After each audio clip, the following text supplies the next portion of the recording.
အတူတူ grow up ဖြစ်နေရလို့ခံစားရတယ်ကျွန်တော်တို့စိတ်တက်လာတယ်သိတာတယ်ပြောင်းလဲမှုတွေတကယ်ခံစားရတယ်ပေါ့နော်ဟိုးအစတော့ကကျွန်တော်စိတ်ခန်းဆောက်ဖွင့်တော့က AM နဲ့အခု AM နဲ့ကိုမတူတော့ဘူး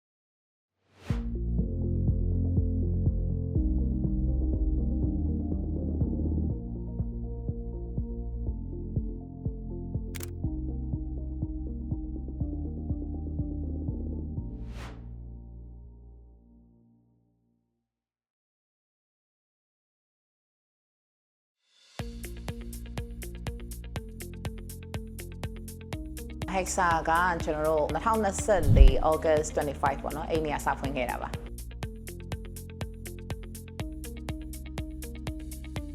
အဲ့တော့ online ကနေ marketing agency တွေအများကြီးပဲ browse လုပ်ပြီးတော့မှအဲ့ထဲကနေ3လစီတော့စမ်းသုံးကြည့်မယ်ဆိုပြီးတော့မှ AM ကိုရွေးချယ်လိုက်တယ်နောက်ပိုင်းနဲ့အဆင်ပြေရဆက်ပြီးတော့မှအသွားဖြစ်တယ်ပေါ့နော်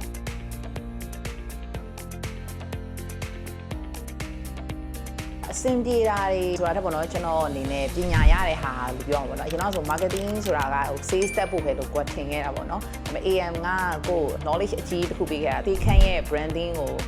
ကောင်းမြင့်တင်ရမယ်ဆိုတဲ့ဟာပေါ့နော်အဲ့မှာပဲကျွန်တော်ဒီ branding နဲ့ပတ်သက်ပြီးတော့မှတော်တော်များများလည်းသိလာခဲ့ပဲ AM ကလည်းတခြားဒီလုပ်ပြီးခဲ့တော့ဒါကတော့တကယ်အရင်အဆင်ပြေခဲ့တယ်ပေါ့နော်အဆင်မပြေတာတွေကတော့ပေါ့နော်ဟိုဒါကတော့ဟိုလူနှစ်ယောက်တောင်မှအဲ့လိုပဲညှိရတရားပဲဆိုတော့လေနော်လုပ်ငန်းတစ်ခုဆိုတော့ကြတော့ကျွန်တော်တို့ AM ကတောင်းယူပြီးတော့မှတခြားလေးလိုက်ညှိပြီးတယ်ကျွန်တော်တို့လိုချင်တာနဲ့တကယ်ဖြစ်တဲ့နာလေးနဲ့ဘယ်လိုလေးရအောင်ညှိပြီးခဲ့တဲ့အတွက်ကြောင့်ပေါ့နော်နောက်ပိုင်းကျတော့လေအဆင်ပြေခဲ့တယ်ပေါ့နော်ပထမဆုံး awareness တိတိတတာပေါ့နော်ရခဲ့တဲ့ဟာကတော့ဝက်ချန် treatment နဲ့ပတ်သက်ပြီးတော့မှာပေါ့နော်စိတ်ကမှာလည်းဝက်ချန်ဧည့်သည်လေးတွေအရန်လာတာများလာတယ်ပေါ့နော်ဒါတကယ်ကိုအရန်သိတာတဲ့တကယ်စပေါက်ခဲ့တဲ့ treatment လို့လည်းပြောလို့ရတယ်ပေါ့ဟုတ်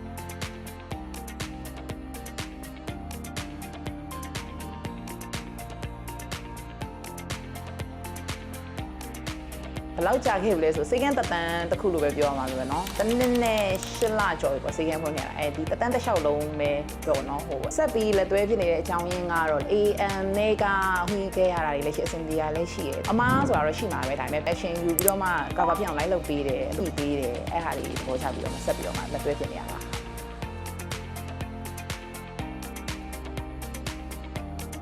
position တစ်ခုရအောင်ပေါ့ AM ကအကြံပေးတဲ့အတိုင်းကျွန်တော် branding ကိုလည်းတစ်ဖက်ကအားထည့်ခဲ့တယ်ပေါ့နော်ဟိုပြောရမှာဆို treatment ရဲ့ sales stage ပဲ target လုပ်နေမှာမဟုတ်ဘူးပေါ့ branding ကိုတော်တော်လေးမြင့်တင်ခဲ့ပေးလို့လည်းကျွန်တော်တိုင်းမှာတစ်ခု position လေးတော့ရလာပြီပေါ့နော်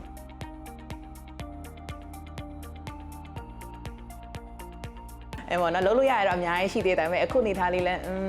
စိုးပါဦးချိန်နဲ့ပါတယ်ပေါ့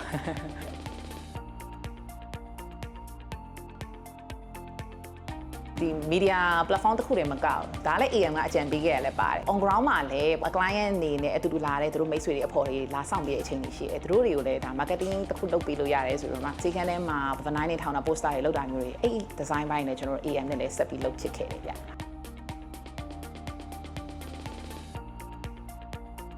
ခုကတော့ကျွန်တော်တို့ဟိုလေ menu catalog တွေလည်းလုပ်လက်စလေးလည်းရှိရပေါ့နော်နောက်တစ်ခုကတော့ကြီးကြီးမားမားလေးလုပ်ထားတဲ့ plan တစ်ခုကတော့ကျွန်တော်တို့ website လည်းAM နဲ့ပဲဆက်ပြီးတော့လုပ်ဖြစ်ထားပါတယ်ဟုတ်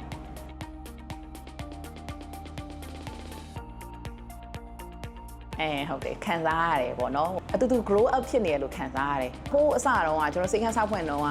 AM နဲ့အခု AM နဲ့ကိုမတူတော့ performance တွေမှာစကားပြောတယ်လीနော်ကျွန်တော်စိတ်တက်လာတယ်သိတာတယ်ပြောင်းလဲမှုတွေတကယ်ခံစားရတယ်ပေါ့နော်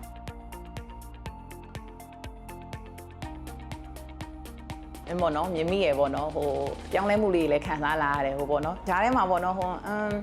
တော်ပြီးဒါပြီးတော့ in house နဲ့ပဲလုပ်တော့မလားအဲ့လိုမျိုးတွေလည်းတွေးဖို့ရတယ်ဒါပေမဲ့တကွက်ပြနေရပေါ့နော် AM ကအဲ့လိုမျိုးတွေခံစားရတယ်ဩဒါလေးကပိုမိုက်သွားတယ်ဗီဒီယိုကဒီလိုလေးပိုဖြစ်သွားတယ်ဒီတစ်ခါ content လေးကဘယ်လိုလေးပိုအဆင်ပြေလာတယ်ဆိုတာလေးကိုခံစားမိနေရပါဟုတ်